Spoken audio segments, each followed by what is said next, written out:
to explore is deep within all of us. Our ancestors crossed mountain ranges, sailed open oceans to map new lands, and sought out the unknown while always looking to the stars. We're curious, and now we're at a place where we can pioneer new horizons. Because Earth, this blue planet and all its beauty, is just our starting place. It's time. Minus 10, 9, 8, 7, 6, 5, 4, command engine start, 2, 1. And lift off.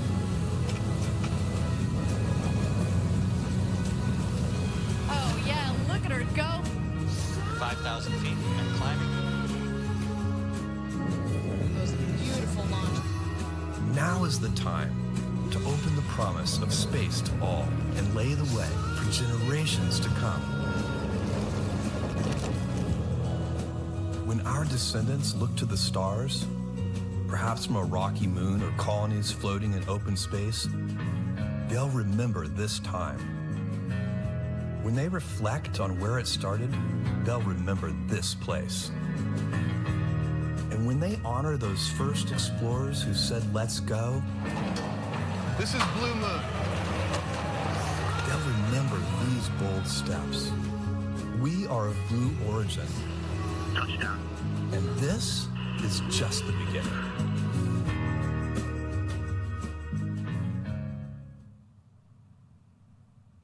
Welcome everybody. You are looking live at New Shepard from Launch Site 1 in West Texas. She's preparing for her 15th flight to space. I'm Ariane Cornell here with my co-host Patrick Zaituni. Good to see you again, Patrick. Hey, Ariane, and welcome everyone. We're here in our Kent, Washington headquarters, and today is a very special day. In addition to flying a rocket into space and back, which is exciting in itself, we're actually going to be doing a dress rehearsal for our astronaut experience. So what does that mean exactly?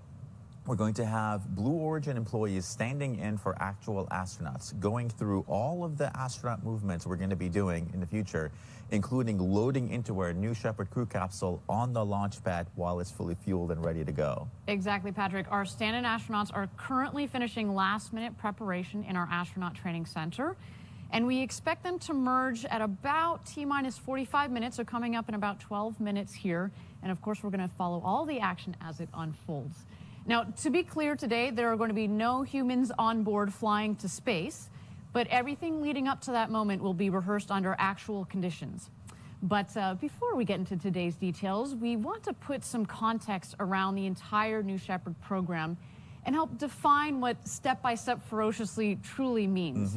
And there's nobody better to tell that story than Gary Lai. So Gary has been here at Blue Origin for over 17 years, and we call him the architect of New Shepard. We asked him to articulate how each launch has gotten us to today's moment, with safety, of course, at the heart of everything that we do. For New Shepard, we've been following an aggressive step-by-step approach from the beginning. Because it is a robotic vehicle, we have the advantage of being able to take it through an entire flight test program to make sure it's safe for astronauts. We think it's very important not only to show that we have a very robust design, but that we can repeat the feat over and over again until we are satisfied that we have enough data to fly people on it.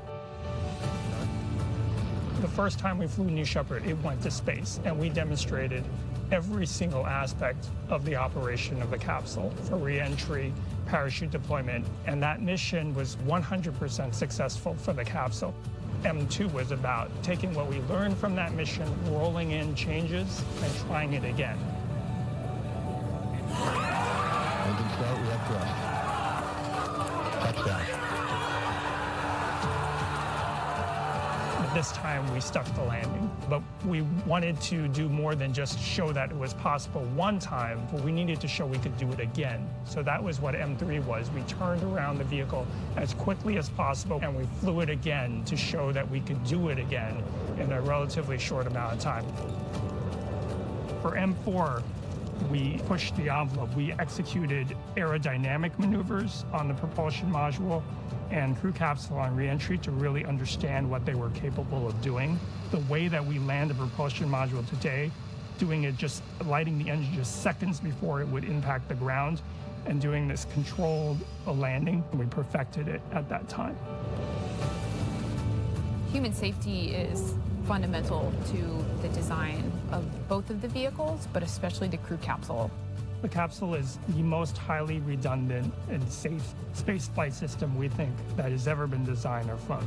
Every detail on that capsule, no matter how small, has been thought through carefully. We also did not compromise on fault tolerance, and that's the idea that you have redundancy, that if a system fails, you have a backup system, and in most cases, you have a backup to the backup system.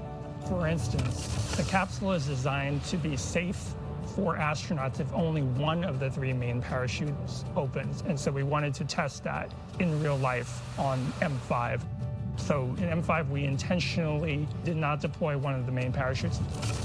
In that situation, the retro rocket actually compensates for the higher descent rate by adjusting the amount of thrust, and it worked perfectly. Now, if the capsule is going down way too fast because it has only one parachute opening, then our third and fourth safety systems engage, which is a crushable section, sort of like a bumper. Then the seats have a scissor mechanism underneath them that has further energy absorption. The capsule has an escape system, which is designed in case there is something wrong detected on the propulsion module to get the astronauts away and get them to safety. From the moment that we have closed the hatch, we can go escape enabled. And from that moment on, being this full envelope escape, we have very high confidence that we can keep people safe. We've done a pad escape test where we can show that the capsule can launch and escape if there is an anomaly or an accident on the pad. The M6 mission was about testing that at its most stressing condition. We ignited the solid rocket motor in flight and showed that we could recover the capsule safely. For M7, what we introduced was a new capsule design that included the very large windows, seats, control systems on board that would control the environment in the cabin. That was the very first mission for that combined vehicle stack, and it was successful. M8 was just a repeat of M7 largely, and then the third escape test was to show that we could escape in space. So on M9, the propulsion module boosted the capsule to space, and after separation, the capsule laid off its solid rocket motor and re-entered and landed safely. We've demonstrated with pad escape and the in-flight escape, transonic escape, that capsule escape system is solid. Between M9 and M13, we are flying payload missions for customers, giving us even more and more confidence in the capability of the new Shepard system. 13 was a perfect flight, and we're preparing for the M14 mission, which will just be another verification and check. The overall mission of Blue Origin has remained completely the same. We are here to build the road to space.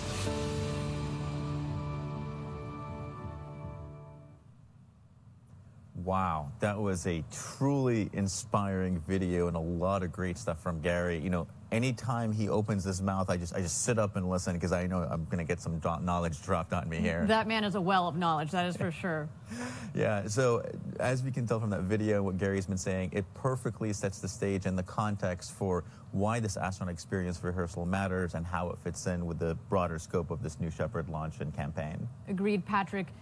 Gary in that video really helps us understand the how and the why of what we do here at Blue Origin. And today, we're doing a lot. Okay, so let's get into it and discuss the overview of the astronaut experience once we do start flying people. So here we go. First, the astronauts will arrive 3 days before flight. They will be met by our astronaut experience team who will take them out to their accommodations at Launch Site 1, and that's where they will meet crew member 7. Now, you're going to hear us talk a lot about crew member 7 today. They are the astronauts' guide through the entire experience. The next day, the astronauts will begin their training, diving into detailed mission and vehicle overviews, learning the procedures for getting into and out of the capsule, and they'll also be part of a mission simulation where they're going to be strapped into their seats in a replica of the crew capsule, a lot like what you see behind us today. Now, on launch day, they're going to suit up, show some of that, you know, Patrick, that astronaut swagger, and go through final preparations. And last but not least, they're going to caravan out to the tower, climb up the tower, through the hatch, and buckle up. And that's when things get real. That's right, really real, Ariane, because that's when they're going to be ready to actually take off into space and get that incredible experience. Now, let's talk about today's stand-in experience and today's astronauts who are not exactly going to space, but they're going to be doing everything up to that point, including going all the way into the capsule while the rocket is fueled and testing all of that. And earlier today, as you can see here on the screen, they moved from their astronaut village over to the training center where they're actually at right now and doing their final preparations. Today is going to be a big day for them, and as we noted, at about T-minus 45 minutes, so that's coming up in about 3 or 4 minutes here, they're going to leave the training center and continue the astronaut load process by proceeding out to the pad. So while we stand by for that, why don't we give our viewers a lay of the land? So our field reporter, Caitlin Dietrich, was at Launch Site 1 recently during some of our previous astronaut rehearsals, and she filmed a video to give you an up-close look of Launch Site 1. Let's check it out. Hello, everyone. I'm Caitlin Dietrich. I'm here in beautiful West Texas watching the sunrise over Blue Origin's Launch Site 1. This site is where our astronauts are soon going to fly to space, and today I want to take you on a tour of some of the highlights they'll experience before their mission. You know, you just feel like you should kind of be out here on horseback, but then you turn the corner onto our launch site and you see the barn with our feather on it, and there's 2 rockets living in there. Before our astronauts go to space, they'll come visit their vehicle in the barn. This is where our astronauts will arrive during their training to greet their vehicle, get acquainted with the capsule, and learn about the booster. This is also where our mission team mates the crew capsule with the booster. Then, the night before launch, the booster rolls out those doors on the way to the launch pad. All right, so right now we're driving the road to space, which is the road the astronauts will take to go to the tower, climb up, and get in the capsule. And when our astronauts arrive here, they'll walk up these stairs, and they're only a few steps away from their trip to space. Once you get to the top of the tower, you see your rocket and your capsule. And this is going to be one of those moments that you remember for the rest of your life. Tell us what you do on launch days for our astronauts. We go straight into installing the thermal conditioning system in the cabin. Crew member 7 will buckle the astronauts into their seats. At that point in time, we will close the hatch and the bridge will retract a little bit and they'll be ready for flight. And lift off.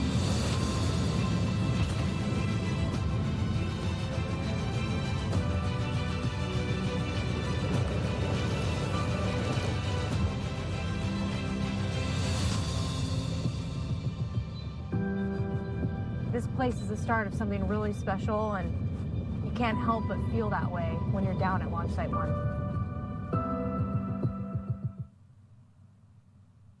Very cool. Patrick, we've been down there a couple of times. It is a spectacular place from which to begin and end your journey to space. That's right. Now, the anticipation is really building here at Blue Origin. After 15 consecutive successful missions, including our capsule pad escape test, we are well on our way to flying astronauts. And talking about astronauts, we're moments away from seeing our stand-in astronauts begin traveling to the pad. That should happen in about a minute or so. But in the meantime, let's discuss what we're about to see today and what they're going to do. So we've got a site map here for a little bit of context. So on the left side, on the west side of UC Texas Route 54 is our astronaut village. That's where the astronauts are going to stay. It's their base camp. On the right side of the screen, or the east side of Highway 54, is our launch complex, which includes our astronaut training center. So coming up in a couple of seconds here, the astronauts will leave the astronaut training center with crew member 7. They will shuttle just a few miles north to the tower. You can also see it there on your map. And that's where the rocket will be readying for launch. At T-minus 35, once on the launch pad, our astronauts and crew member 7 are going to climb the tower. This operation will take about 2 minutes. It is a relatively tall tower out there. And they're going to be accompanied by a photographer who's there to document the entire astronaut's pre-flight experience. And we also have a couple of tower cameras. So we will be giving you all a couple of different views and perspectives on the operation today. All right, we're at T-minus 45, Patrick, and I understand that we have gone into a brief hold here. So while we have a hold, why don't we check out New Shepard on the pad as the rocket, which, as we mentioned, we're going through this astronaut experience crew rehearsal today. The rocket itself is also going to be going to space, not with any astronauts on board, but we are preparing for a launch. So why don't we check out New Shepard here?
Welcome back, everybody. We're at T-minus 45 minutes to go until launch. This will be New Shepard's 15th launch to space and back.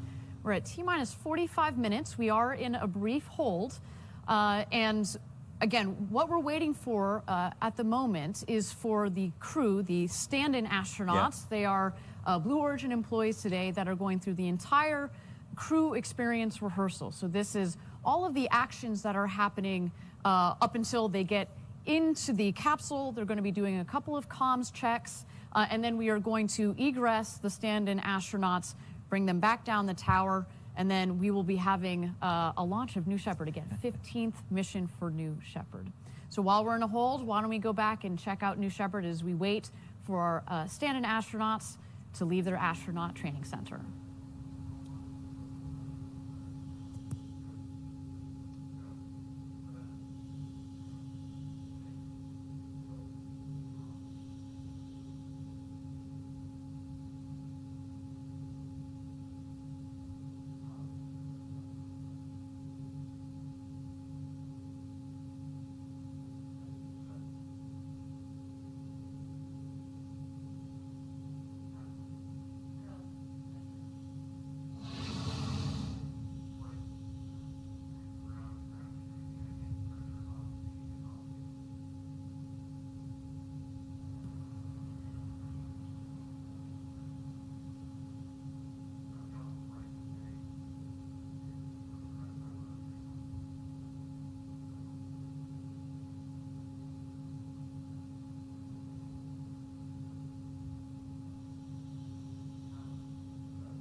Thank you again, everybody, for joining us for New Shepard's 15th flight to space, as well as a very exciting day for us at Blue Origin. We are doing a crew experience rehearsal. You see here on your screen, the stand-in astronauts have left the astronaut training center, and they are making their way out to the crew tower. Patrick, how exciting is that? I know. This is, you know, to be able to overlay astronaut experience and astronaut rehearsals onto a launch. It is a critical step in our march towards actual first human flight, which is extraordinary. I'm getting chills just watching this. Absolutely. I mean, there's obviously a lot of complexity in a normal rocket launch with all of the sequences that you actually have to go through. And then if you then layer in the complexity of actually loading astronauts safely, making sure they get in okay, get strapped in, and all the while considering safety, there's a lot of complexity there in that delicate ballet. Absolutely. So here you see the stand-in astronauts. They're in that black vehicle there. They are just driving in front of what you see our mission control facility. And coming on the right side of your screen here, that is the barn that we talk about with that big, beautiful feather on the side of it. The astronauts there stopping to wave to the team at mission control. They're in that vehicle, Patrick, with our crew member 7, a photography team, and today there will be 4 astronauts. You see there we have 2 crew member 7s, one Kevin Sprague, and the one there in the blue suit, that is Sarah Knight. One is always with the team, and the other is Capcom. So Sarah, as you saw there, she's going to be our Capcom for the day. She will be in the ear of our astronauts throughout their entire journey.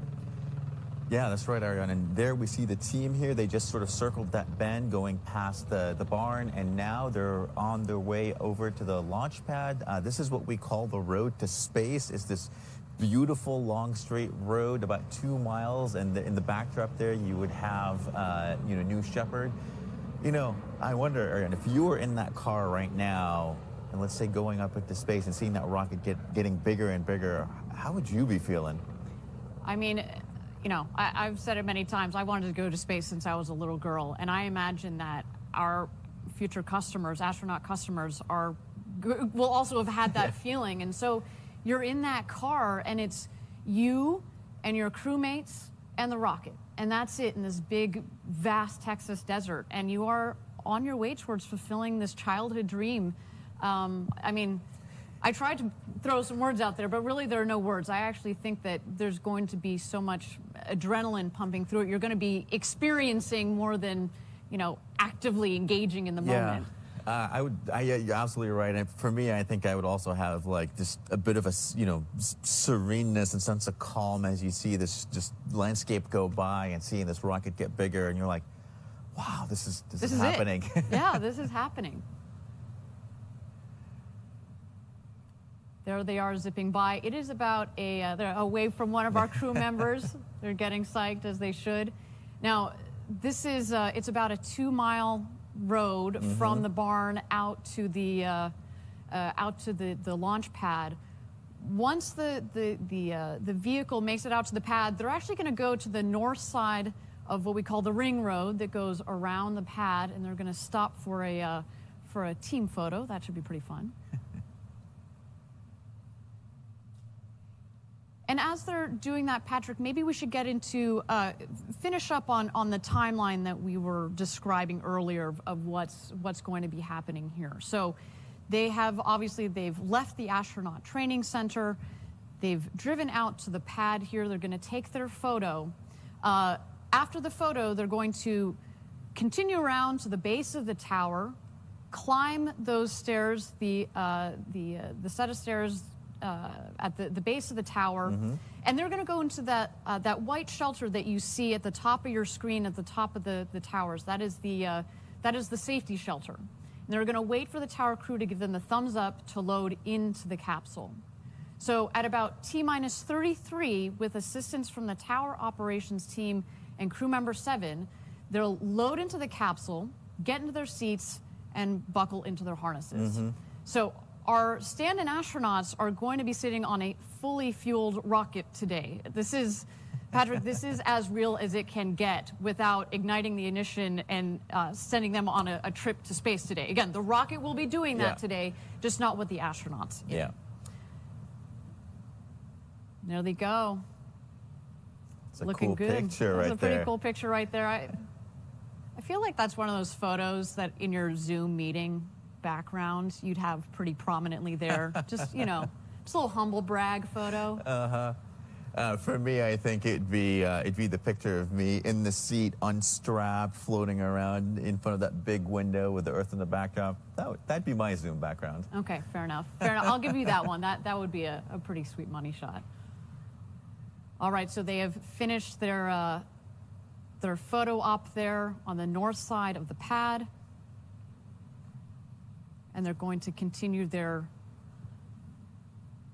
drive around towards the base of the tower there. Let's watch.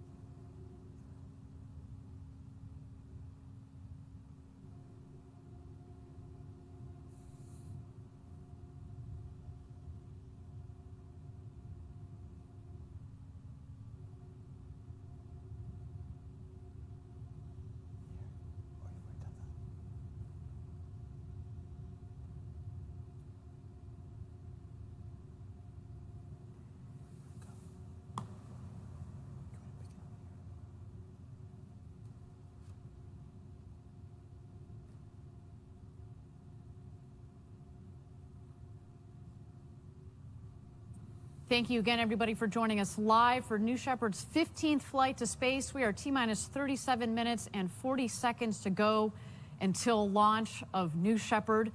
We're in the middle of our astronaut rehearsal. Again, we're taking our stand-in astronauts, 4 Blue Origin employees, through our entire astronaut experience, and they will experience everything today that our astronaut customers will, minus the flight to space.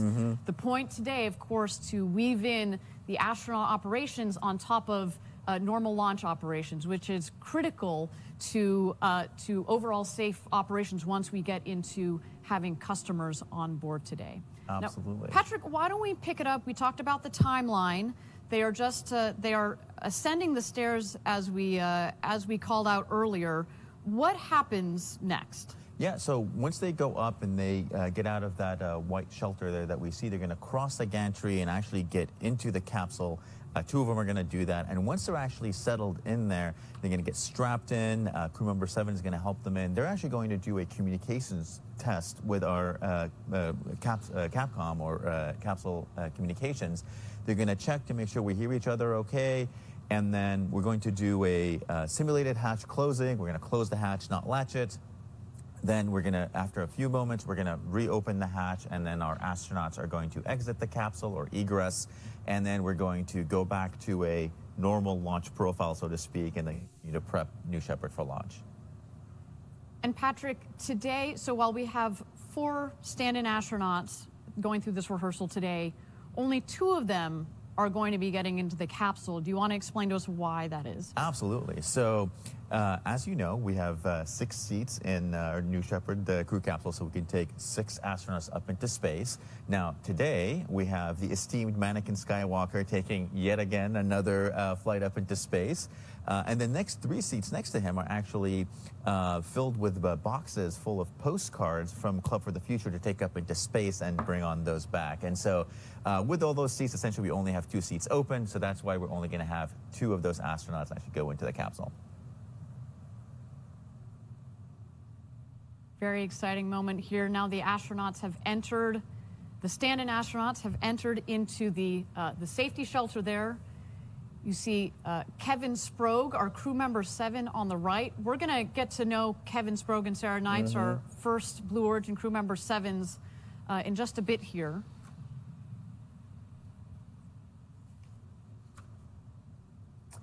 You might notice, recognize Gary Lai on the left from earlier in our video today.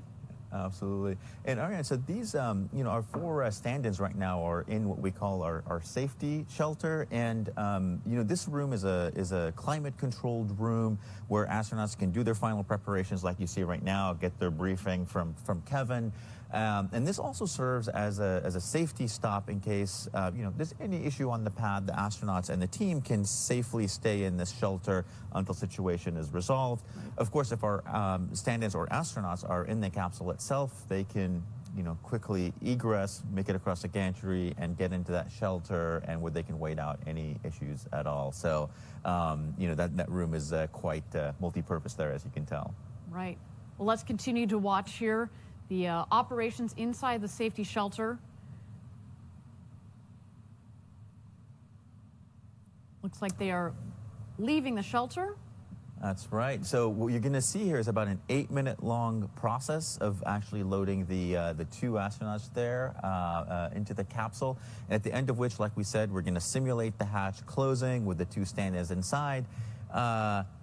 Ariane, do you want to tell us about the 2 folks that are actually going to be going in here to this capsule today? Sure. So in the foreground, you just saw our photographer, Joel Eby, who is preceding them. Got to catch some sweet photos, of course, of our astronauts as they head out there.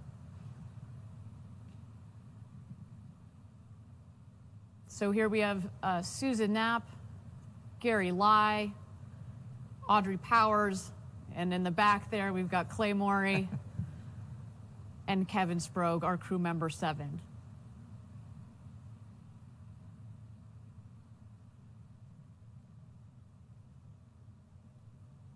So we're the 4 astronauts plus the photographer and our crew member 7 have made their way obviously closer to the rocket.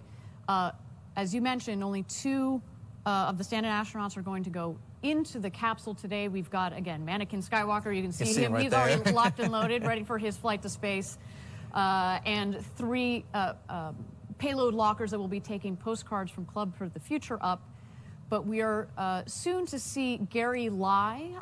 You heard from Gary a little bit earlier in our broadcast. He's been here over 17 years, and we call him the architect of New Shepard. So it's quite moving for all of us here at Team Blue to watch him ascend the tower and get inside of the capsule that he designed.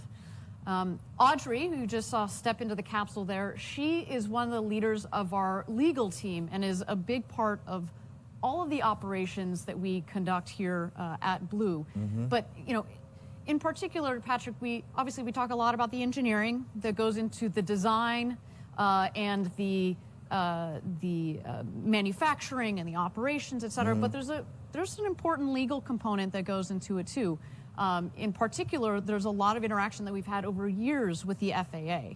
And so our point of contact is Audrey Powers. So to add to her, rock star resume, she's also a pilot, no big deal, and the first female chair of the Commercial Spaceflight Federation. So really, really neat. She's had some incredible impact on space legislation and policy in some major ways, for the whole entire commercial space industry. I do want to do a special little shout out to her niece, Genesee. Genesee is a big fan of Blue Origin, one of our Club for the Future members. So, hey, Genesee, good morning. And another shout out to Gary's kids, Anna and Alec. They are all potential future astronauts with us. So hopefully taking the footsteps behind their older family members. So why don't we continue to take a look here for our astronaut experience rehearsal. It is continuing. We have the stand-in astronauts in the capsule.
Thank you again, everybody, for joining us today. We're at T-minus 29 minutes to go until launch.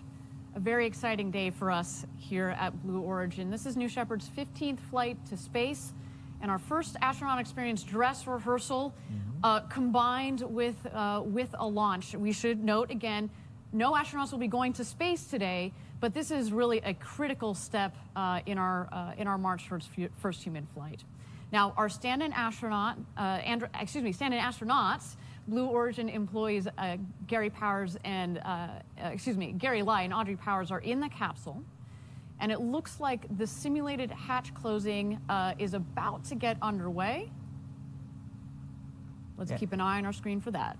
Sounds good. And Ariane, I think right now what they're doing is the actual communications check. So they're talking with mission control and the other astronauts in the safety shelter using their push to talk. They're just confirming all of these checks. And as you pointed out, after we complete those checks, that's when we're going to close the hatch, but not latch it, because we are going to have to take those Gary and Audrey out as much as we want to stay in there. Yeah. I'm sure they might be trying to hide under the seat, but not today. Not today, Gary and Audrey. Soon, though. Soon. Mannequin's keeping an eye on them. Yeah, Mannequin's got a good eye on him. This is his flight again today.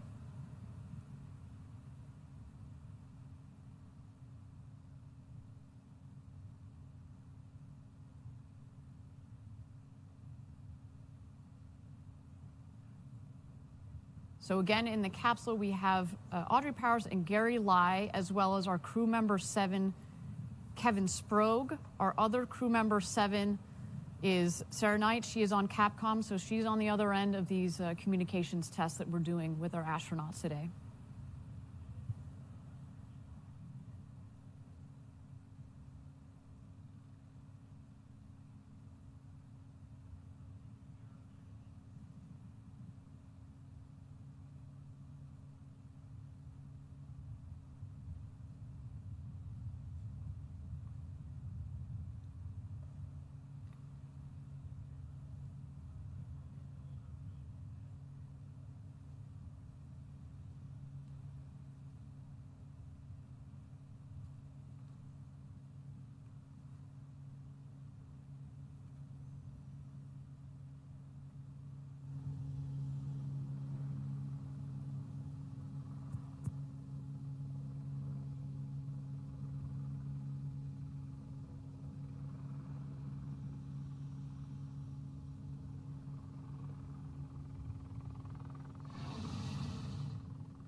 Thank you again, everybody, for joining us live. We're at T-minus 25 minutes to go until launch. Our crew experience rehearsal is well underway, seems to be going well so far. While we have a moment here, let's talk about the flight profile of the rocket. Once we finish the crew experience rehearsal, we will extract the stand-in astronauts. They will get back in their car and they will drive back to mission control for New Shepard to enjoy the rest of her day, which includes a flight to space, which will go as such. The rocket will lift off, the propulsion module propelling the crew capsule up towards space at 75 kilometers, or about 250,000 feet. The two vehicles will separate and continue their ascent to their respective apogees. The booster will, once it's hit its apogee, which is over the Kármán line, over the internationally recognized line of space of 100 kilometers, it will come back down and land on our landing pad just 2 miles north of the launch pad. The capsule, in parallel, will continue its flight up to its own apogee, which we're aiming for about 105 kilometers. If we had astronauts on board, they would get their 3 minutes of weightlessness, gazing out of the beautiful windows. You know, as we said, 6 seats, 6 windows. Over a third of the capsule is windows. So when, you know, Patrick, when we get the opportunity to fly up there, it's going to feel like we are floating in space with all that window. It's going to be incredible. It's going to be incredible, absolutely. And after the 3 minutes, buckle back in, and the capsule descends, comes down under 3 big parachutes.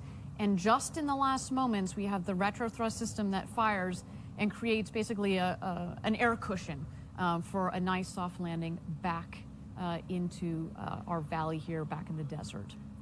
So we're at T-minus 24 minutes and 51 seconds to go to launch. We were in a brief hold. I understand we'll be emerging from the hold here shortly, while the team is continuing to do its various checks, communications checks. They have to check all the systems that are in there. Again, this is the first time that we've had stand-in astronauts, people on top of this fully fueled rocket. And again, we will not be flying them to space, but we're doing just about everything but today. We did see Joel Eby, our photographer, go into the capsule to get some last-minute photos of Gary Lai and Audrey Powers. There are stand-in astronauts. As we can see, yeah, we did the simulated hatch closing, so we got that check out of the way, and now the hatch is back open, and we've entered that planned hold that should last a couple of minutes here. And this pre-planned hold is part of the rehearsal operations designed to make sure we can get our astronauts out of the capsule. Again, we call that egress, and then headed back to the safety shelter, and then eventually back into their cars and mission control. Of course, we're doing this time because we're taking the astronauts out. On launch day, this hold would not happen because, of course, our astronauts would be going to space, right? That is right. So we just saw Gary and Audrey leave the capsule there. Our crew on the tower is just going to do some last checks before they close the hatch for real. Make sure nobody's stowing away. Yeah, exactly. Make sure there are no stowaways. There's Audrey and Gary. And that's and Joel our right photographer. there.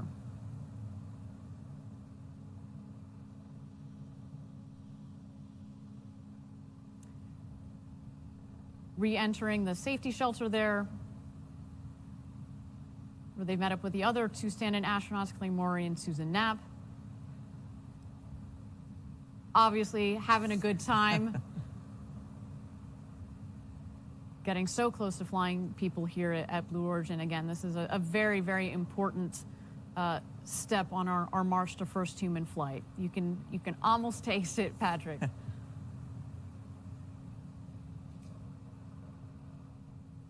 Sounds like they're recapping their great experience there and what they got to do in the capsule and all those tests. Man, it must have been so exciting. And again, can you imagine Gary Lai, the gentleman in the bottom right corner of your screen? He's been at Blue Origin since the very beginning. He knows this system inside and out, and that's why it's really touching for him to participate in this activity, right? He's been really committed through this entire program to getting this vehicle up, flying, landing, and soon taking people to space and back.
Thank you again, everybody, for joining us live for New Shepard's 15th mission to space. We are at T-minus 24 minutes and 51 seconds.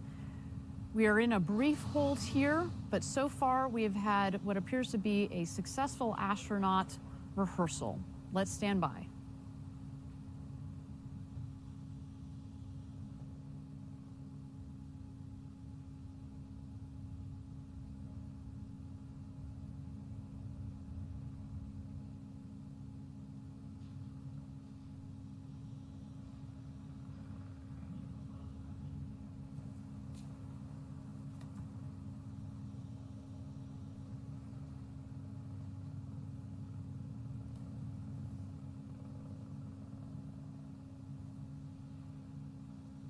Again, thank you everybody for joining us live for New Shepard's 15th mission to space. We have cleared the hold and the countdown clock is resuming.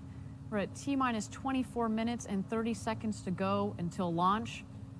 Patrick, looks like they are closing the hatch for real. That's right.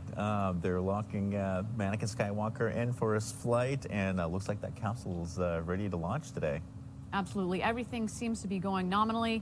You do see our crew member 7 on the left. That is Kevin Sprague, as well as our crew tower. Excuse me, our tower crew, of course. They are, again, closing the hatch. Soon, Kevin will rejoin the astronauts in the safety shelter, and they are going to make their way down the stairs and back to mission control so they can watch the launch along with the rest of us.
Again, thank you everybody for joining us live for New Shepard's 15th flight to space. We have so far had a successful astronaut experience rehearsal.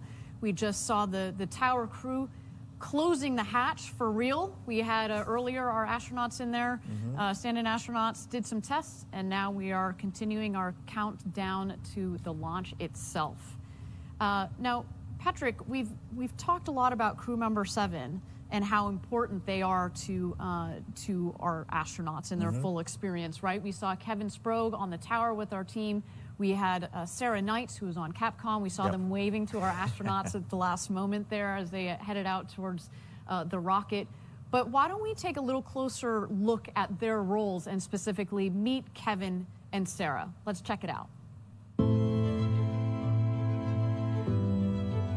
The entire vision of Blue Origin is we want to democratize space. T-minus 10. You don't need to be a NASA astronaut. You don't need to be a trained engineer. 5, we want artists 4, and poets and teachers and scientists to be able to go to space. 1. The Shepard has cleared the tower. Crew member 7 is a position unique to Blue. 2 assigned to each launch. There are 6 people that can fly in our crew capsule. The 7th person is the crew member 7. This is for real. This is it. The other crew member 7 is called capsule communicator, and they represent all of mission control and launch operations to the astronauts. It took me a long road to get here. I spent over 20 years as a fighter pilot at the United States Navy, but since I've been 8 years old, I wanted to be in space. Coming here to Blue Origin is the realization of a childhood dream of mine. My background is in physics and astronomy. I went into STEM education. I was a teacher for many years. And when the position opened up at Blue, I knew that was me. Flight correction, you're clear to fall back. The fact that I'm crew member 7 and the visible point of our entire team, it's such an honor. You're expecting to start hearing the noise. Crew member 7 is part teacher, part trainer, and part guide. They're embedded with the astronauts. They're truly a member of the crew. They're going to live with you at the astronaut village. They're going to conduct all of your astronaut training. Spaceflight is complicated, but our astronauts that fly with us will not need to have a complicated view of what's happening. The rocket is autonomous, and all of the safety systems are hardwired into the core. On launch day, crew member 7 is actually going to walk you up the tower, put you in your seat in the capsule, close the hatch. Capsule Capcom. The Capcom will then take over as the astronauts take their journey to space. And then as soon as they land, crew member 7 will be there to help open the hatch and whisk them away to the celebrations. Our astronauts are one part of a very historic journey. We're trying to build the infrastructure to get millions of people living and working in space. So the people who come here will truly be helping us take that first step.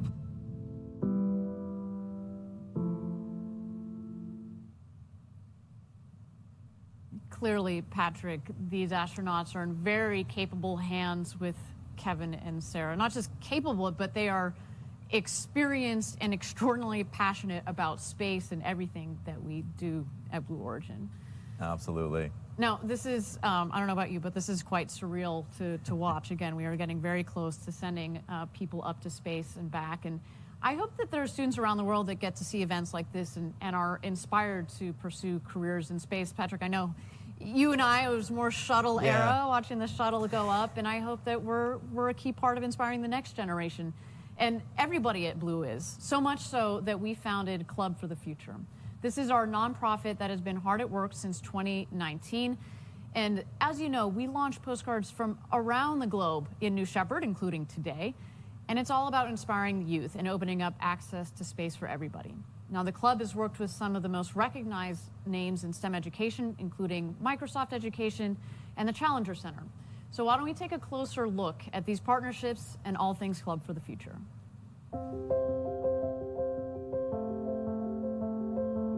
At Club for the Future, we get to inspire youth to really give them that connection and love for space.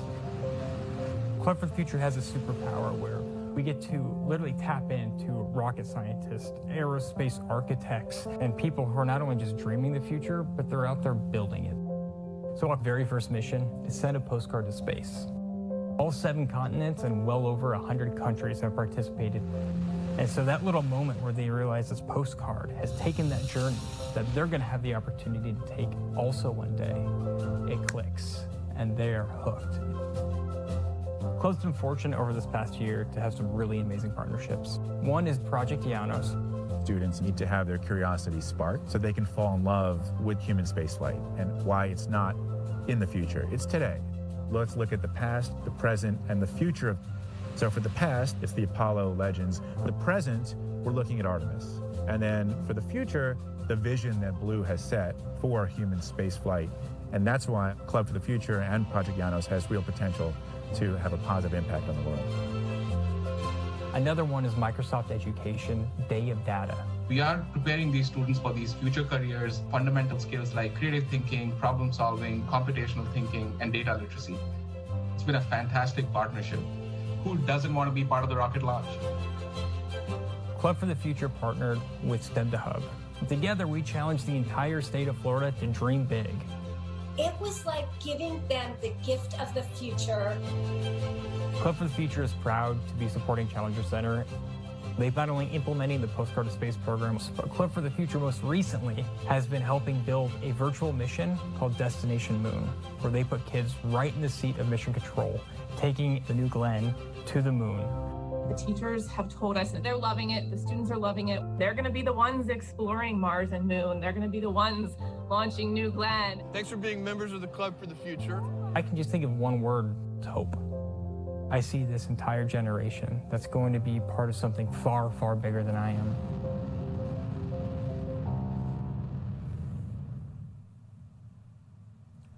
Great. No, it was so cool to see all that awesome work that the club is doing. Very inspiring. And there, what we just see on our screen, our stand-in astronauts have descended the tower, gotten in the vehicle, and they're heading back to mission control. That's where they're going to be watching the actual launch and landing from, and then they're going to go out to the landing site after that to continue the essentially the back-end part of the astronaut rehearsal. Right. So as we've been talking about, Club for the Future and all things about the club, I do want to highlight that there's a club member that we know and love that has been a great part of helping their local community, especially as part of that recent unfortunate Texas winter storm. We caught up with him to hear about how he's been helping his community, as well to talk a little bit about what it's like being an ambassador for Club for the Future. So let's go hear it from Beckett Potter's own words. Let's check it out. I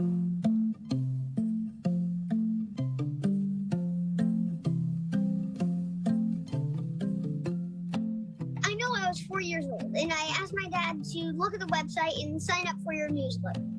And I've been watching your videos, and I've seen every single launch that I've known about. Really love the Club for the Future, and your program to send public messages to space is brilliant. You're really making space so accessible to kids. And I drew a new Shepard on my postcard here.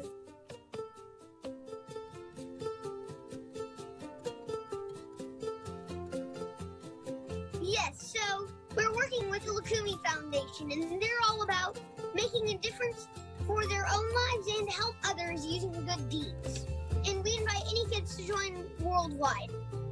So my idea with Blue Origin and Lukumi is to collaborate with Club for the Future to make the postcards to send in space. And we are going to put positive and inspirational messages on the cards. And instead of having them returned back to yourself, we're going to send them to someone else. They'll be great, in fact, even out of this world.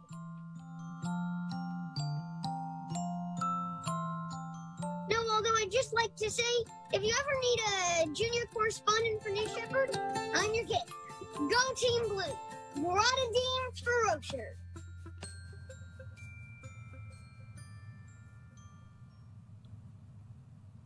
Oh my God, what an adorable and inspiring kid. Beckett, you should just take my seat, although I'm sure the Ellen Show has already called him. We've lost our moment.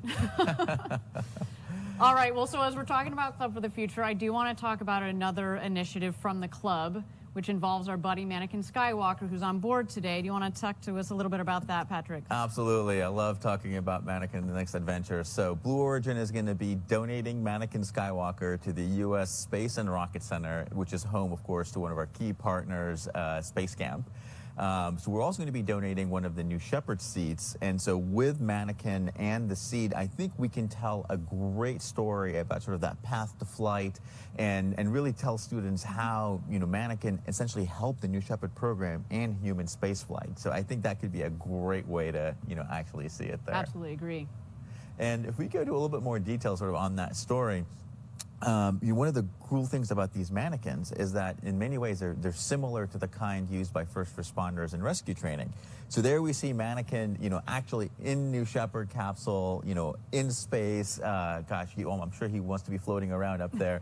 And so he's thinking in the zen of space, there Patrick. you go. That's what he's doing. You and I would not be zen up there. But these mannequins mimic the weight, form, and center of gravity and the range of motion of the human body. So it allows us to actually test the weight and CG and balance in the capsule, just like we would be if we were flying real people. And so that mannequin that's going to be flying today is actually the same one that flew on the last mission with those Space Camp astronaut wings pinged to the flight suits. It's going to be really cool to see all of that kind of make its way back home. Very cool indeed. I can't wait to see Mannequin at the Space and Rocket Center in Alabama soon. Again, as you've mentioned, they've been wonderful partners with our Club for the Future. Okay, we're at T-minus 10 minutes and 45 seconds to go until New Shepard's 15th launch to space, although I do notice here that we have gone into a brief hold. So why don't we check out New Shepard on the pad as she gets ready for her flight.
Thank you again, everybody, for joining us live for New Shepard's 15th launch to space. We're at T-minus 45 seconds to go until launch. Another countdown to another what should be exciting launch. We are in a hold at the moment, but while we've got a little bit of time left, we did want to bring you up to speed on some progress with our New Glenn vehicle development down in Florida. New Glenn, of course, is our orbital rocket, the successor to New Shepard, our suborbital rocket. We're investing in building a state-of-the-art facility down in the Cape. It is beautiful. You were just down there last week, right? And we're testing flight operations with a giant Stage 1 simulator, producing flight hardware and growing the integration and test facilities down there on our campus. Now, why don't we check out the recent progress for our New Glenn rocket factory at Cape Canaveral with, once again, Caitlin Dietrich.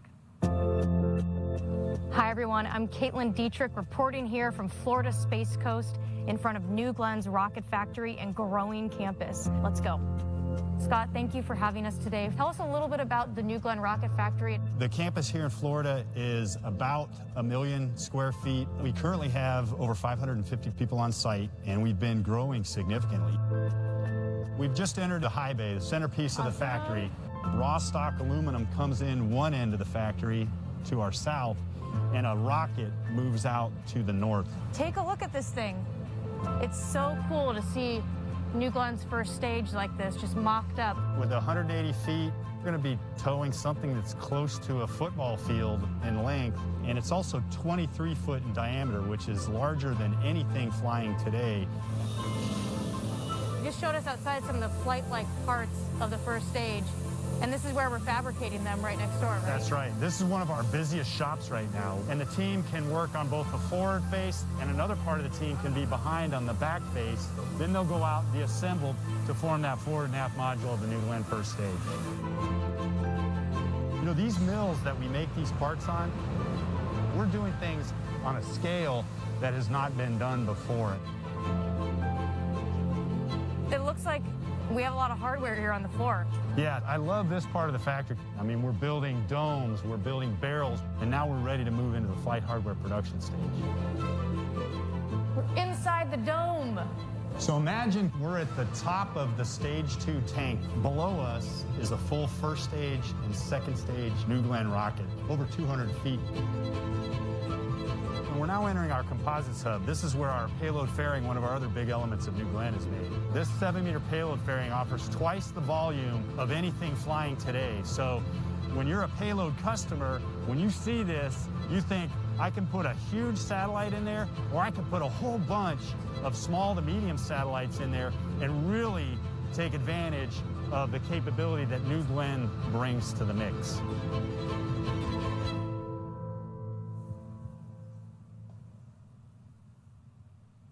very exciting, the operations that it's been fun to watch it kind of mushroom out of the swampy area down there in Florida, just to see this entire campus that we have built. Again, we are the first organization that is going to be building the rocket and flying it out of Florida. So that should be coming up in a couple of years here. That's going to be very exciting. Now, as part of that orbital launch site and general facility campus that we're building there, we have something called the TCAT, or the Tank Cleaning and Testing Facility. We use this facility to pressure test and clean New Glenn stages before flight. And this massive building that we're about to show you is being used for the fully reusable first stage, which stands 180 feet tall. To give you some context, that's about 3 times the size of New Shepard just in the first stage. So why don't we take a look at this facility? We're standing in front of the tank cleaning and testing facility for New Glenn on the Rocket Factory campus. About 230 feet tall. We're going to head into the building and get to know this facility and all the capabilities it gives us. So this door right here opens, and essentially the first stage of New Glenn will come in, and this large crane above our head will lift the vehicle up into this fixture right here.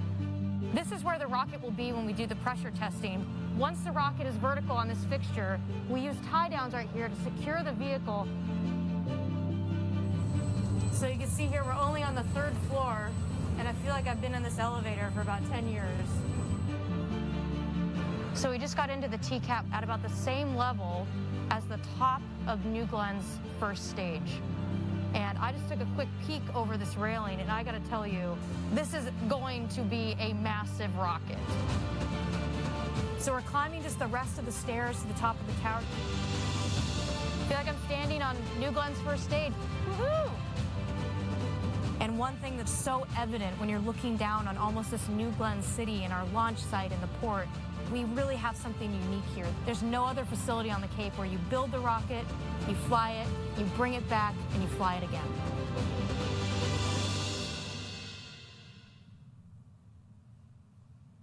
Super exciting, super exciting. And you know, we've talked about it a lot on previous webcasts, but I think it's worth bringing up again.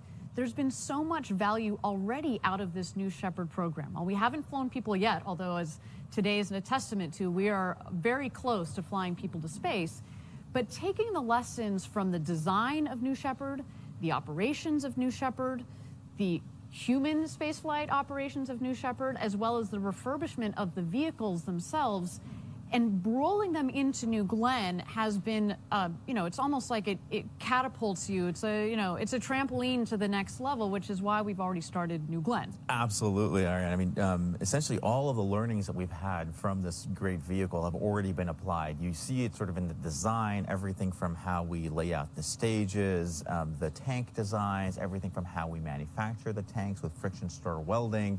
You know, all of these things we've learned on New Shepard, and now we're applying on New Glenn. But you know, to your point, it's at a 3 to 5x scale, right? Which is kind of has its own challenges. Do you want to talk a little bit about the parallels between the first stage of New Glenn and the booster on New Shepard? Yeah, no, it's a great analogy there. So you actually see a lot of the similar design there, which is really interesting. So we have the same, essentially the same aerodynamic surfaces there, right? So with the strakes and the fins, we have them on New Shepard on that propulsion module. Same thing on the GS1 on the first stage of New Glenn. They just happen to be much larger. I mean, you and I can probably carry the fin of a New Shepard, whereas the one on the first stage of New Glenn is actually the size of the wing of an F-16. And to be clear, we call it a fin. We call it, actually internally we call it a strake. It effectively acts like a wing. Yeah. Right, because at 180 feet long, it's effectively it's kind of like an airplane, right? And we want to have lift on the vehicle to be able to fly it back.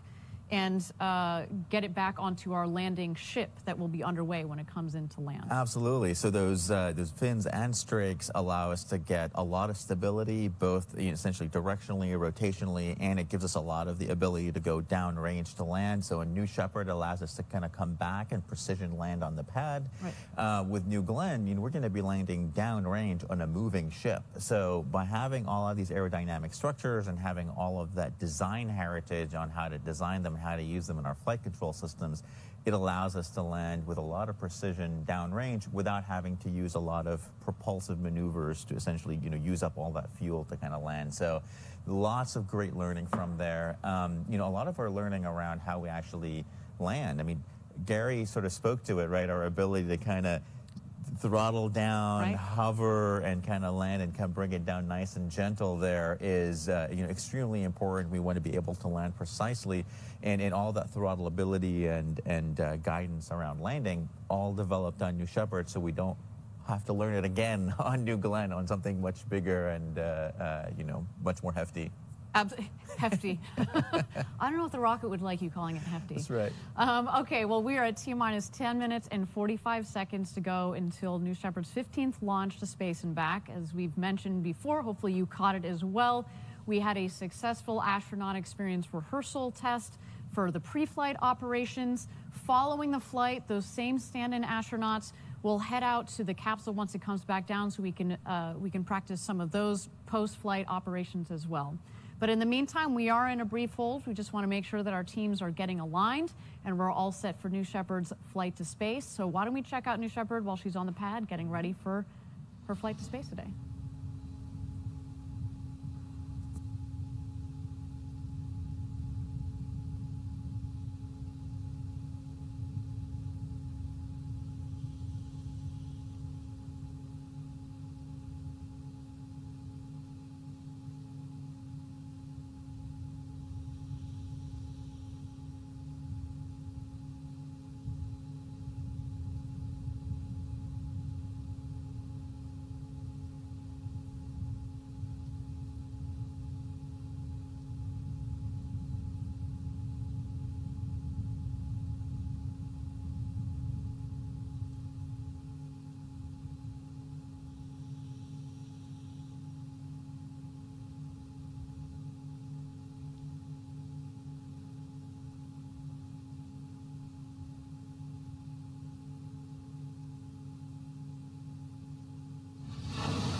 Thank you, everybody, for joining us for New Shepard's 15th flight to space. We are T-minus 10 minutes and 45 seconds to go until launch here. Our team is just getting aligned on some last-minute issues. But while we've got a little bit of time here, I wanted to bring you all up to speed on some recent progress that we've made on the BE-4 engine. We were just talking about New Glenn. You called it hefty. Maybe it's big boned. Again, you know, don't offend the rocket. You're going to want it to work. It's taken a lot of payload into space. That rocket is doing a great job there. Absolutely. It's a robust rocket. Now, we have been working on the BE-4 engines that are going to propel that rocket. There are going to be 7 BE-4 engines, Blue Engine 4s, and we've been successfully hot firing those engines as part of a regimented test program, and we've seen some long duration, full power burns on a regular basis from that engine. To date, we've accumulated over 11,000 seconds of test time. In addition, recently we delivered the first Pathfinder engines to our customer United Launch Alliance for their Vulcan Centaur rocket, which should be flying later this year. And I, for one, cannot wait to watch that rocket and those engines blast off from the Space Coast. Absolutely. Mock diamonds are certainly a thing of beauty, aren't they? Yeah, they Why are. don't we check out some of this footage from a recent BE-4 test?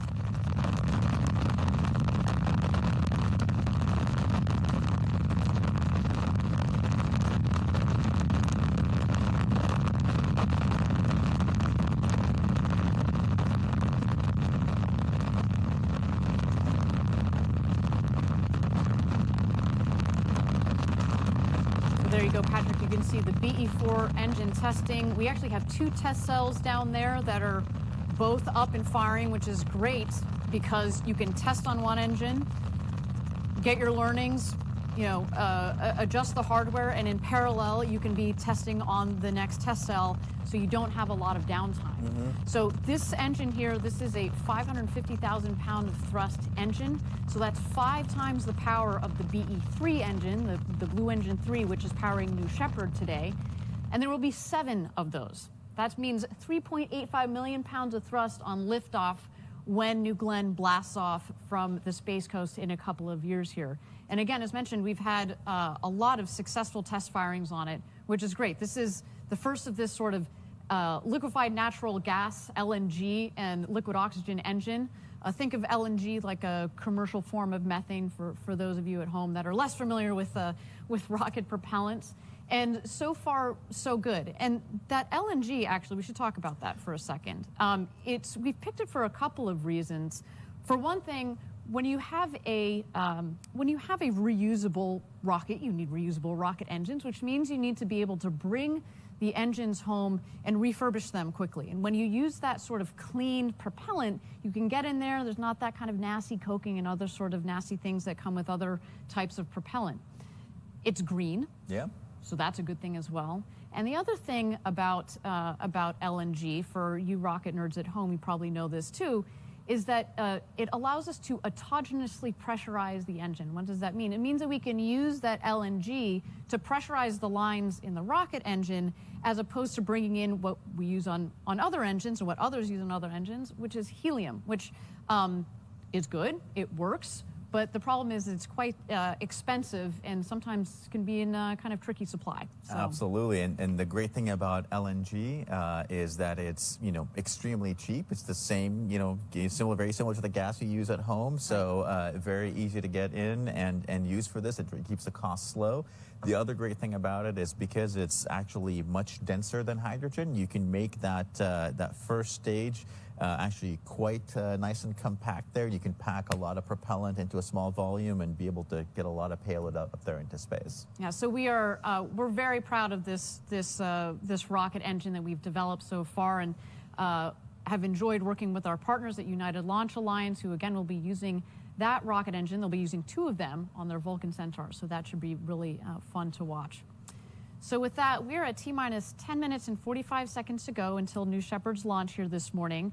We are in a hold. Our teams are working to make sure that New Shepard can launch today. Also want to make sure that the weather is within bounds. You see it is a bit hazy down there in Texas. We also, of course, as always, watch the winds aloft. We've mentioned this before. You can't really tell down there because of the limited brush, but it can be quite windy, and so it's imperative that our team make sure that everybody, the teams are aligned, but also the weather is within bounds. So why don't we check out New Shepard here?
Thank you again, everybody, for joining us live while we wait here for New Shepard's 15th flight to space.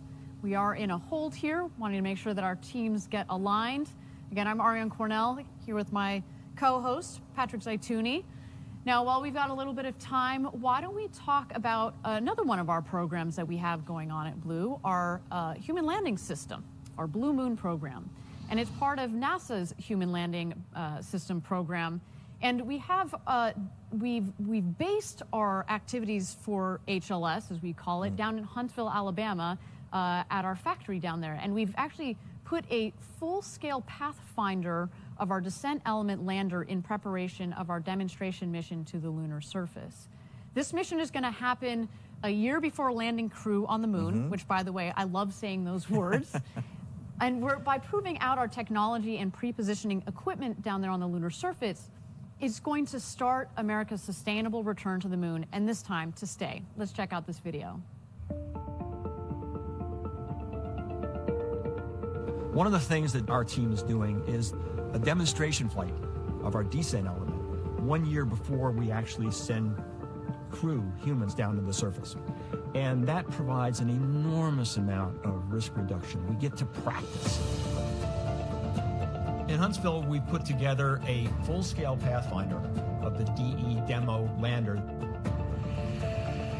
We can test out, prove out the BE-7 engine, all the major subsystems, the whole propulsion system, the fluid system, the electrical power system, the fuel cells, avionics, the sensors, all of that. We can send that lander and land it autonomously on the surface before the crew goes there. We can deliver all kinds of payloads. We can deliver a metric ton of stuff. We can pre-position material, and it can be whatever you want it to be.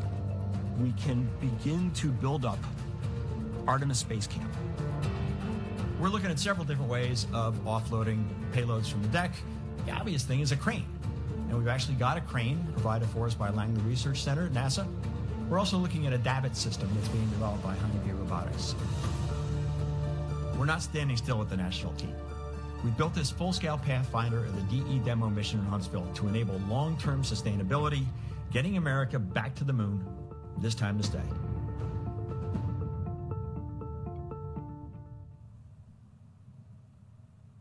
It's so cool to watch that video. I mean, Patrick, we talk about this a lot. Step by step, ferociously, gradatum ferociter. That's our motto here at Blue.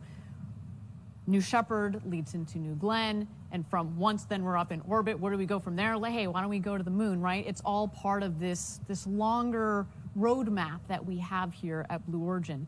But we're not going to do this mission alone, are we? Why don't you talk to us about this? Patrick has been part of this program, the lunar program, from the very beginning. Yeah, it's been incredible and so exciting to see it sort of go from, where it was, nascent 2-3 years ago and sort of where we are right now. It's just, the team has done such an incredible job. And so what you were hearing earlier is, Steve Squires, our chief scientist, talking about all the great things we're going to do, with the descent element and the science and all the incredible stuff we can do on the surface by landing these large payloads. That's incredible. And to me, what's even more incredible is when we get to work with Lockheed Martin, Northrop Grumman, and Draper. It's just a phenomenal team. And they've got a little bit of experience in this. Exactly. Yeah, they've got a couple of years. They've done this a few times, perhaps, and landed on planets, guided, Apollo, small things. And they've just done an incredible job. They brought their A-team on this, and it's incredible to see just the heritage there, the incredible design that's in the ascent element that's actually going to be keeping the astronauts alive, taking them down to the surface and bringing them back up. The transfer element, which actually does a lot of the heavy lifting of the Delta V and gets the whole stack down into the right orbit and gets them down onto the surface, and of course. The lander itself, which is bringing that down to the surface and landing them safely, all guided by the Draper algorithms, proven since Apollo and able to bring this down safely, with people on board, which of course always adds even more complexity. We can't wait to actually go land this. Exactly, and again, you just mentioned the not just the complexity of the system, but then you just mentioned we're taking people to the moon. Yeah. Much like you know, today, this is actually what we've done today is a step that contributes towards that, right? With New Shepard, we talked about, obviously, we're launching and landing this rocket. We've done it several times previously. We've layered on today the astronaut experience operations and rehearsal that we conducted earlier. And eventually, we're going to be doing that when we go to the moon, but that's not the only parallel between some of the operations that we're doing today and what we're going to do on the moon. Yeah, that descent element looks a lot, that landing looks a lot like a landing we know. Exactly. I mean, if you can sort of like, you know, shrink a New Shepard a little bit, you can sort of imagine it's so close to a descent element. I mean, there's so many parallels there. And there is, you know, hydrogen and oxygen, right? So the same propellants that we're using here.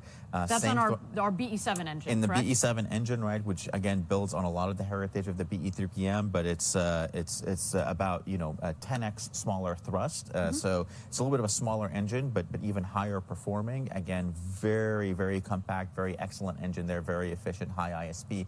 But again, builds on a lot of the same learnings from the BE-3 engine on New Shepard. And of course, our landing sequence with all of the landing sensors. And the same thing, where you were coming in from about 100 kilometers and autonomously landing in, you know, essentially also pretty rugged desert there. And so there's so much parallels there. And actually, on that note, we have tested some of that lunar landing technology on New Shepard on previous flights, correct? Exactly. So working with NASA and a lot of their sensors, we were able to get terrain relative navigation sensors, LiDAR sensors for hazard avoidance. All of these great sensors we actually are planning to use on various parts of the landing itself. We get to test them right here in very similar environments of actually coming down and helping us, you know, figure out what works, what doesn't work, and how to, you know, loop it into the guidance system. It's great to be able to do it here. And actually, by the way, get the sensors back, because as soon as it lands, you can just unbolt them, tweak them a little bit, put them back on, try it again next time. And that, you know, that really, you know, New Shepard has been a test bed for many of our payload customers, but it's also nice to use it for our own technology. And again, between the, you know, the New Shepard astronaut, you know, human spaceflight tourism program that we'll be having coming up, plus our payload customers that have already flown on board in several of our previous missions, the lunar program that has the a lot of the technologies that are being transferred into the lunar program, also New Glenn, et cetera. Yep. When you start to put those pieces together, you understand just the value of this rocket that you see on your screen right now. Absolutely has been critical and valuable not only to Blue Origin, but for many other programs out there. That's right. Okay, well, Patrick, we are at T-minus 10 minutes and 45 seconds to go. We continue to be in a hold here. Why don't we check out New Shepard as she continues to get ready for her flight to space.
Thank you again, everybody, for joining us live for New Shepard's 15th flight to space. There is New Shepard on the pad, ready to rock and roll here.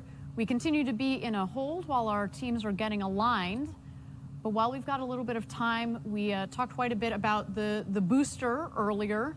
Why don't we talk about the crew capsule? We saw earlier today the crew rehearsal. They rehearsed all of those pre-flight operations, and we had two of our stand-in astronauts go inside of the capsule, do some communications checks with Capcom, et cetera, tested out some of the systems in there. But why don't we let you guys inside the capsule? Let's check out some of the features. So the capsule, like the one behind us here, has 6 windows, 6 seats. As we mentioned earlier, over a third of the capsule is windows. So as we said before, you know, when you're up there floating in space, there's just so much window, it's gonna feel like you are out there in space. The seats that you see there, those are in-house designed and tested. They're based off of a helicopter seat, right? Because helicopter seats, we want the ability through that scissor mechanism that you see there, and also that Gary brought up earlier, to take out any last-minute energy if necessary. You see there in the middle, that's our escape motor as part of our safety system to be used if anything wrong is detected with the booster. You also see the white padding on the walls. That's to absorb extra noise, so you get as clean and beautiful and get to experience as much of the silence of space as possible.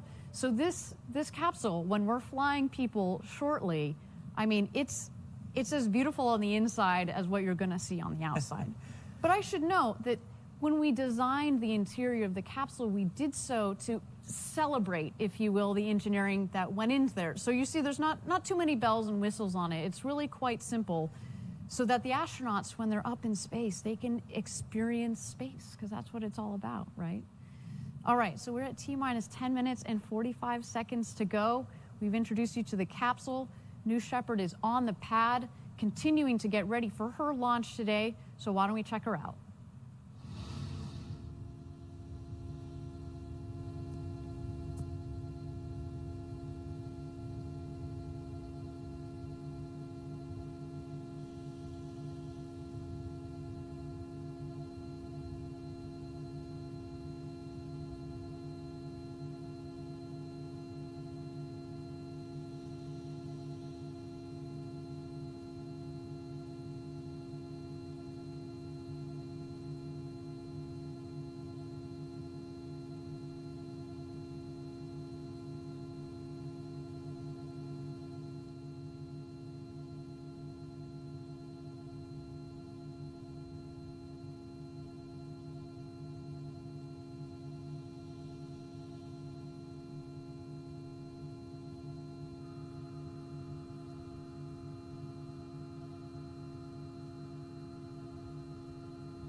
Thank you again, everybody, for joining us for New Shepard's 15th flight to space. We're at T-minus 10 minutes and 45 seconds to go. We continue to be in a hold here.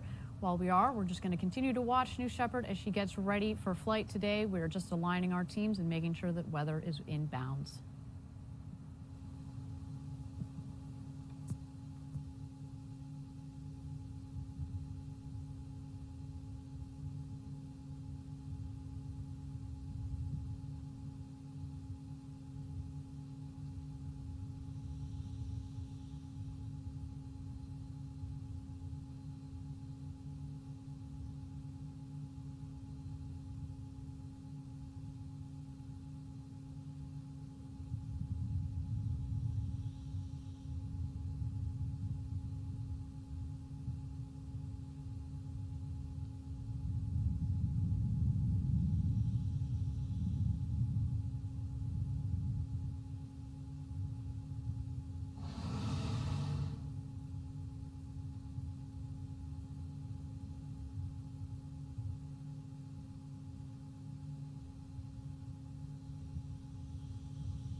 This is the flight director on Channel 1 and UHF voice for the go pole for terminal count and launch. Capsule.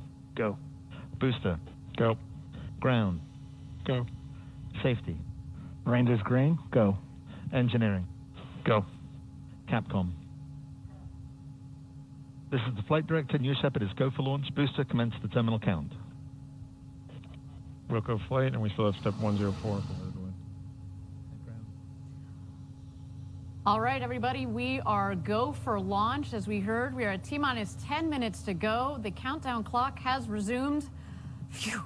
Let's do it, Patrick. I know. That was, you know, we are always looking forward to a launch, and certainly after today, you know, it's just so important that we make sure that we walk through all the checklists, make sure that everything is right, within bounds, and if we need to take a couple more minutes, you know, even 40 of them, that's quite all right with us. That's right. You don't want to have go fever. You want to do this right and by the book. Exactly. I do want to say, I mean, can you imagine if you were actually sitting in a capsule right now, you would have heard this go, no-go poll in your headset. And I think, at least for me, this is where it would have just completely broken down in goosebumps, just knowing that the launch I am right now. It would be so, so exciting. All right, and now all eyes are on New Shepard. We're into our last-minute checks. They are underway as New Shepard comes alive for flight. We have just a few minutes to go before final checks, so why don't we take a moment and walk through the booster and some of its key features. We did a little bit earlier in context of similarities and parallels to New Glenn, but let's focus on New Shepard. She really is the workhorse of the journey to space. As we mentioned before, New Shepard is powered by the BE-3 engine that's essentially fueled by water, liquid oxygen and liquid hydrogen. It propels the rocket to space and restarts for a controlled pinpoint landing on the pad. It's also uniquely throttleable, and that means it's able to slow the booster down to just about 8 kilometers per hour or 5 miles per hour for landing. And you can see at the top of the booster there's the ring fin, and the ring fin houses the drag brakes as well as the wedge fins. The wedge fins for stability, drag brakes to really cut down the speed. You'll see those will cut down the speed in about, that will cut the booster speed in about half. The drag brakes are critical, right? We talk about the balance between the engine and the booster's role in slowing down the rocket, but really it's just some simple aerodynamics from the drag brakes. The aft fins, as you can see towards the bottom of the booster, stabilize the vehicle during ascent, but also steer it back to the landing pad on descent. And they're actually strong enough to guide the rocket through airspeeds of up to Mach 4. And you think, we talked about earlier about the winds aloft. Those are critical, those fins, in making sure that we get our rocket precisely back to the pad. Lastly, we have the landing gear. So all rockets take off, but One not hopes. all rockets land. Yeah. And as a fully reusable rocket, the new Shepard booster uses landing gear that deploys just in the last seconds for touchdown. That's right. I mean, this is an incredible machine. You know, kudos to Gary and the team that have spent, you know, all this time designing it and getting it just right. And like we said, this booster design and all of the components inform so much of what we do here. We talked about the similarity between this and the first stage of New Glenn, of course, and the similarities there with the aerodynamics and the design. You know, it's the same propellant combination and a similarly derived engine for the upper stage of New Glenn, so obviously lots of design heritage there.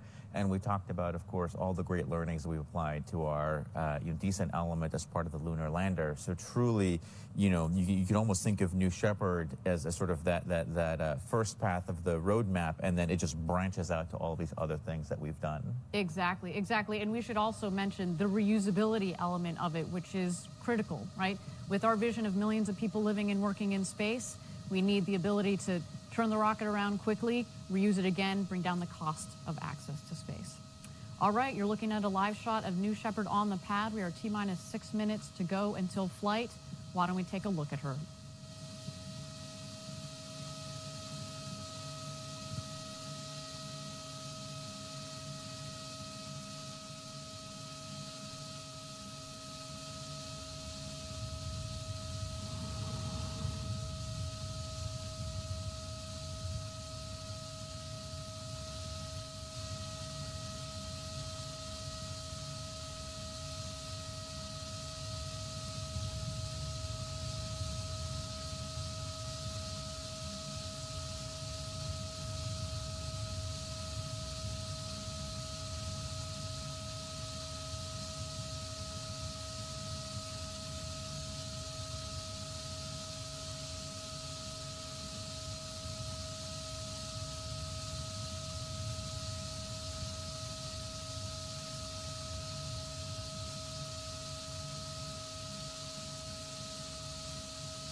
Thank you again for joining us for New Shepard's 15th flight to space. You are looking at a live shot of New Shepard.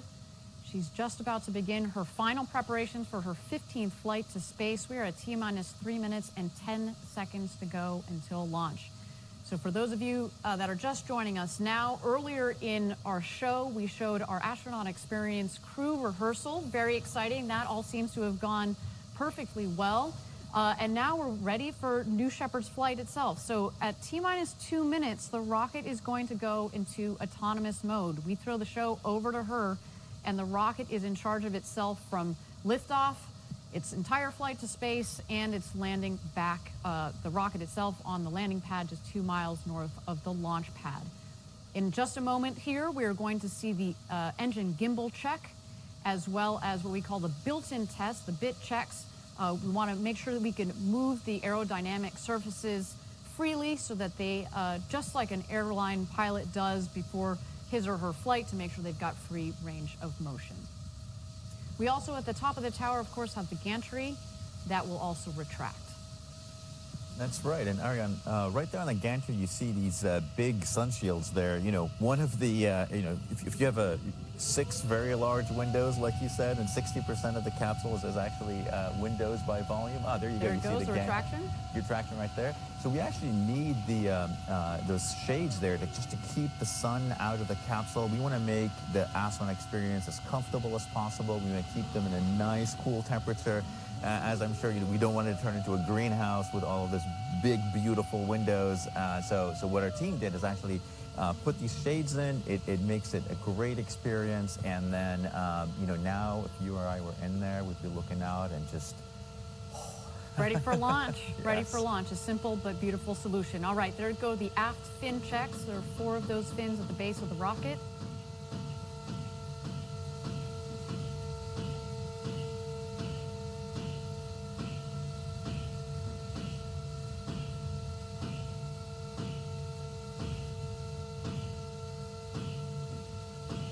Keep an eye out here. You see the nozzle peeking out of the base of the rocket there.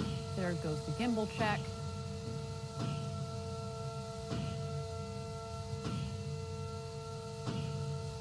The engine gimbal, of course, is critical, but in particular as it's coming into land.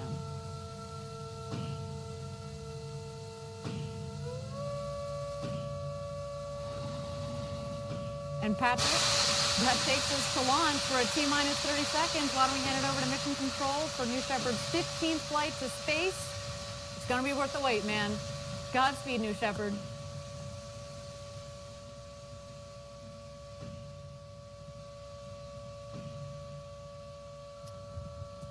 Guidance internal. T-minus 10, 9, 8, 7, 6, 5, 4. Command engine start. 2, 1.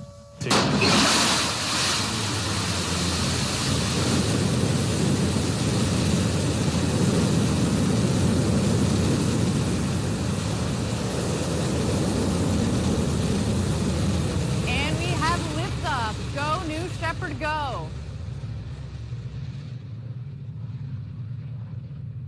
Beautiful liftoff from our launch site 1 in West Texas. You can follow along as she gains speed in the bottom left corner of your screen. There's the speedometer, altimeter in the middle there.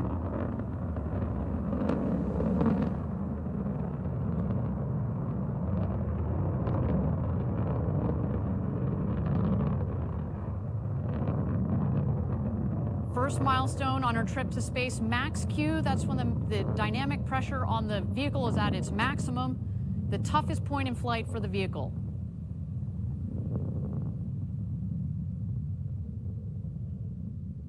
And max Q is confirmed.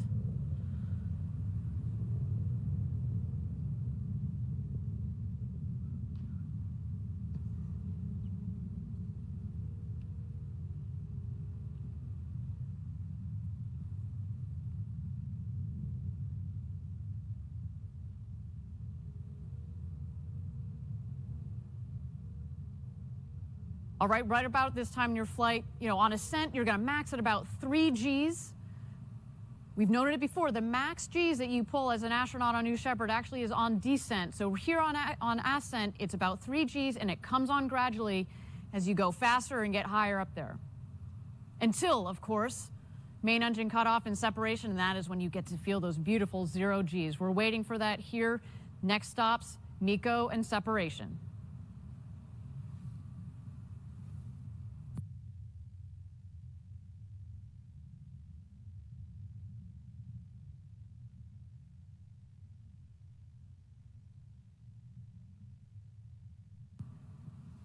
Coming up here on MECO, main engine cutoff. So far, a clean burn from our BE-3 engine.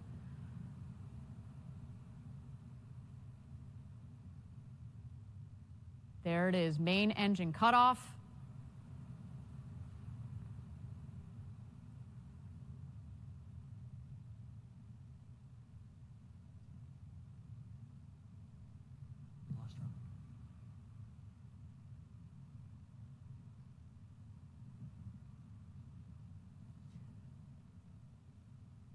All right, appears we have lost the link to the J layer.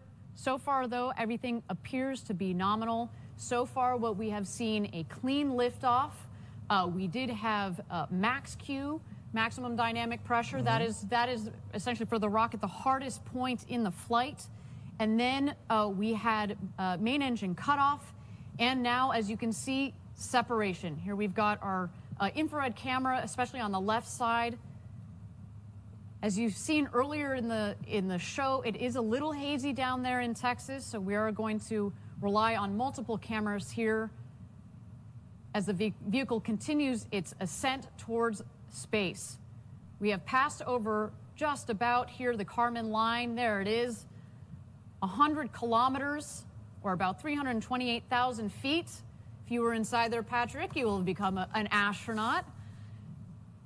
And we're just waiting for the two craft to hit their apogee. You'll know they've hit apogee when the speed hits 0 in the bottom left corner of your screen.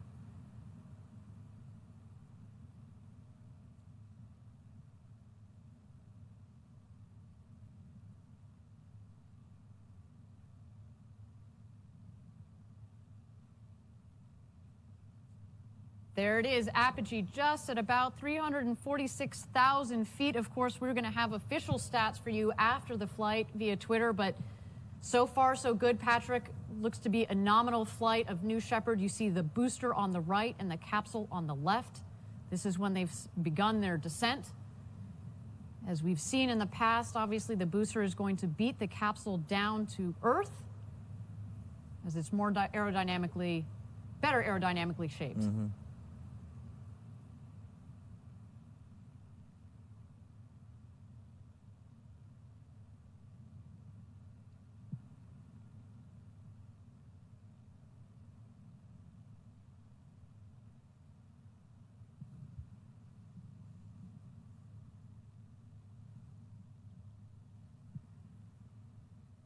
And thank you again, everybody, for joining us live for New Shepard's 15th flight to space. We are 5 minutes into what appears to be so far a nominal flight for New Shepard. We, of course, preceded the launch by what appears to be a perfectly executed astronaut experience rehearsal. While there are no astronauts on board today, that was a critical step towards our march towards first human flight.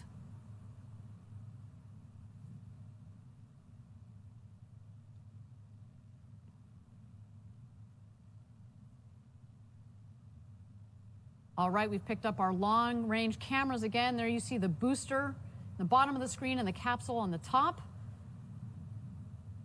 At this point, the booster is re-entering the atmosphere. It means it's going to have air pressure against which those aerodynamic surfaces Patrick and I were walking you through can push against to guide the rocket back to its landing pad. And to think this rocket will have peaked at almost Mach 4, and it's, by the time it touches down, it's just going to touch down at about 8 kilometers per hour or 5 miles per hour. So relatively speaking, a nice soft landing. Critical, as we talked about reusability, the softer the landing, the quicker you can turn it around, right? You're not jostling the rocket, you're not jostling the hardware. You want to be able to flip it around nice and quickly. So there you see the aft fins. We also call them the pie fins because they're shaped like pie wedges.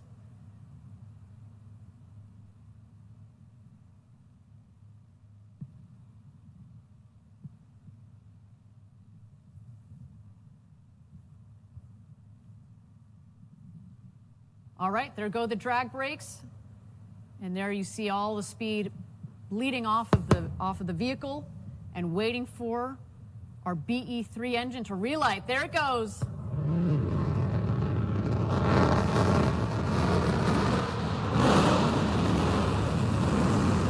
Landing gear deployed.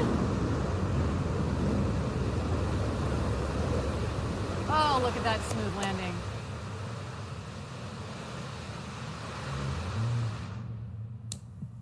And touchdown. Welcome back, New Shepard.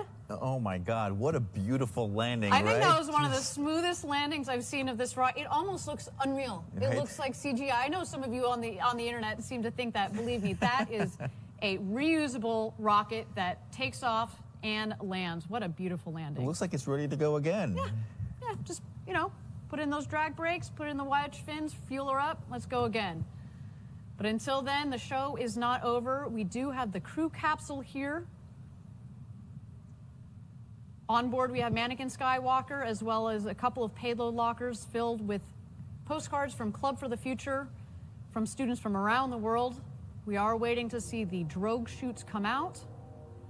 They will be followed by the main parachutes. And a little wink from one of those big, beautiful windows. Look at that. There go the drogues.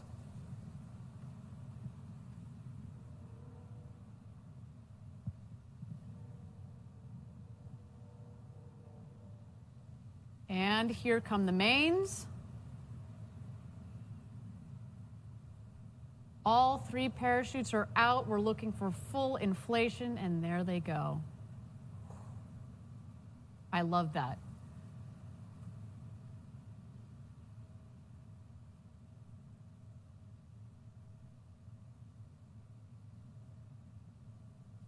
So far, so good. A nominal launch, nominal landing for the booster. We're waiting for the crew capsule to come into land. We're at about 1,600 feet to go. And a nice smooth descent at about 16 or so miles per hour. Just at about 25 or so kilometers per hour. That is a nice smooth descent. There's the valley of our West Texas launch Site 1 as we call it.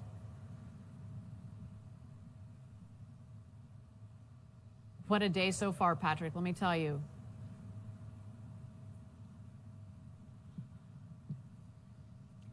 Now, at 800 feet to go here, we should remind everybody that we do have the retrothrust system that kicks on just in the last moment. Basically, it just creates a nice air cushion for the capsule so that if you, next time, hopefully, you know, when you and I are up on in that capsule one day, we are going to be getting a nice air cushion underneath the capsule.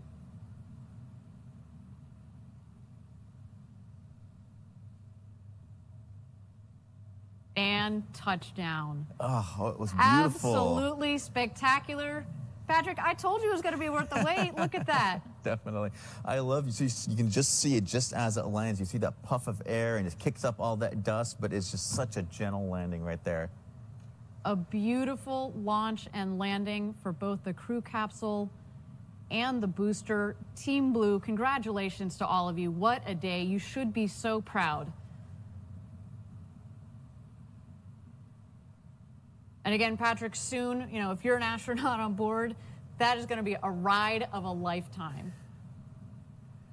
Cannot wait to check out those onboard cameras to see the views that Mannequin Skywalker had today. And he gets to have all the fun, gets to go everywhere. I know, that guy. Jeez. Now, to bring it all right back around, right, we started the day, you know, as exciting as this launch is, we actually started with, you know, the astronaut rehearsal, sort of on top of the normal launch preparation. And now we're going to bring it all back. Those same stand-in astronauts are going to go back out to the capsule. Once we open the hatch, they're actually going to get in, and we're going to practice and rehearse, essentially getting the astronauts out safely, getting them back into the van, have them reunite with their loved ones, and that's when they would go off and celebrate this sort of incredible experience they would have just had. So, you know, I can tell you that when we've done this in rehearsals and the people have just been sitting out there when this has just happened, you know, they just get emotional. Even just sitting in at the very end, they get emotional. I can only imagine what it'd be like to actually fly and get landed. We see it time and time again. You saw a little bit. Obviously, we didn't have the audio from the safety shelter earlier today, but you know, seeing the reactions of our stand-in astronauts from having done the rehearsal, they get super, you know, psyched and worked up, as they should, right? And then same thing, as you just mentioned, when they come out of the capsule, it is, you know, we put them in, but then they come out again, and it's just this elation. And to think, you know, next time, you know, it's coming up soon, when we start, you know, putting people in that capsule, you compound it with a launch to space and back. Ugh. With a boat full of adrenaline, you better believe they are going to be absolutely psyched and ready to celebrate. Absolutely. Well, so the recovery process is underway. It goes like this. So since the capsule has landed, we do have the recovery team which includes a couple of lead vehicles, safety vehicles, and of course our crew member 7. They are quickly traveling out to the landing site. Now, this team's job, if there are astronauts on board, is to ensure that the astronauts safely exit the capsule. The astronaut families, as Patrick mentioned, in parallel are on their way, would be on their way to come welcome our astronauts. Now, once the astronauts would step out of the capsule, newly minted an astronaut, as we mentioned, it is time to celebrate. Now, simultaneously, we also have another team that is heading out to the booster to safe the vehicle and get it back to the barn. I mean, we joked about the quick turnaround. Obviously, we're not flying again today, but it's the keeping the costs of the space flight down. You have to work on the operations, get those tight, get them quick to be able to reuse the vehicle as much and as quickly as possible. Absolutely. That asset turnaround is absolutely key there. And again, the point of today's flight was to mimic the astronaut experience profile under real launch conditions, right? Astronaut loading is complex, launch is complex, doing them both together is super complex, and doing them well, and you saw that happen today, is going to be a huge step forward.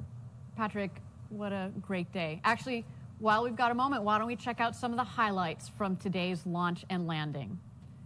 So we had New Shepard on the pad there, a nice ignition.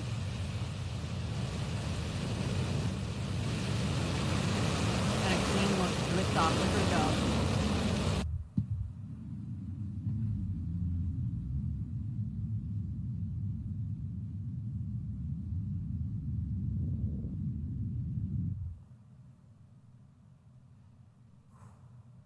That rumble, you can see it in the cameras, and when you're down there in Texas, the whole valley feels like it's shaking when that 110,000 pounds of thrust is lit underneath the engine.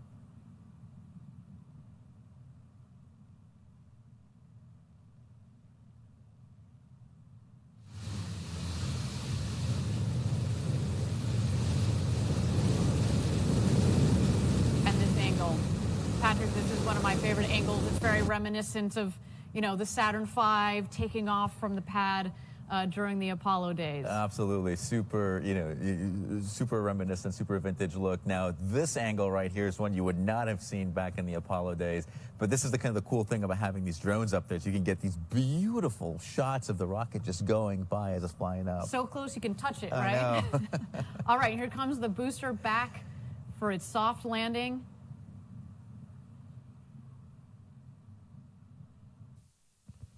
Again, Patrick, I think this is one of the smoothest, most controlled landings I've seen from this rocket. It makes it look easy.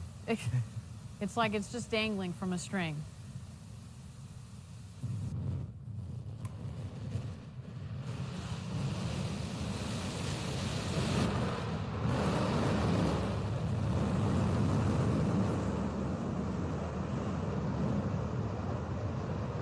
That's one of the benefits of having such controllability in the engine, is you can really sort of dial that thrust in and ease your way down onto the launch pad. Exactly, exactly. And talking about the, you know, we were talking earlier about the lessons that we're taking from New Shepard and pulling into New Glenn. That throttle ability on the engines is critical.